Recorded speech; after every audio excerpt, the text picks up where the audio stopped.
Mini mini આ ક્યાં ગયા? છાણામાંથી શું મળ્યું? રૂપિયો.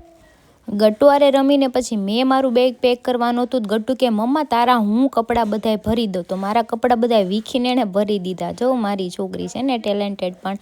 અને બેગ પેક કરીને માથે બેહીને એ જમ્પિંગ કરવા માંડી કે મને આમાં રમવાની બહુ મજા આવે છે. મેં કીધું કાંઈ નહીં તમે રમો. અને મારે સગેલવાના હતા કપડાં. તો હું કપડાનો ઢગલો લઈને બેસી ગઈ હતી. ને ગટ્ટુ છે ને ગીત એના પોતાના બનાવતી હતી, ગાજર કા હલવા. મેં કીધું આવું ગીત તો મેં કંઈ સાંભળ્યું નથી. કે મમ્મા એ કે આવે. તો મેં કીધું હશે.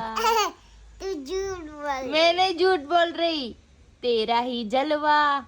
અને ગટ્ટુ ગાર્ડનમાં જાય ને તો ને અચમેન દાદા આમ હાલે તો એના એ ચાળા પાડતી હતી. મને કે મમ્મા એ સેમ ટુ સેમ આમ જ હાલે છે.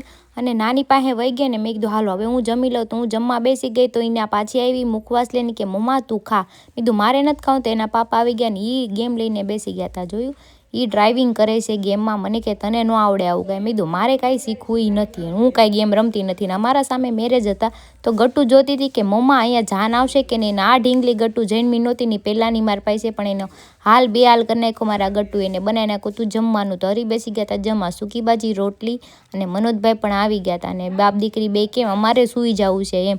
સુવાનું હોય ને પણ ખાલી નાટક કરે ને. એ સુવે ને તો એને ઉઠાડે ને હું સૂઈ ગયો હોય ને તો મારો વારો પડી જાય. ને ગોપી આવી ગઈ હતી ને આ જો અમારા મેડમ સાડી પહેરીને આવ્યા છે. ઓહો બધા ઘરે ભેગા થઈ ગયા હતા ને વહી ગયા ચાણકે. આજ તો ચાણકે મારો છેલ્લો દિવસ છે કેમ કે કાલ તો હું તો ગામડે જવાની.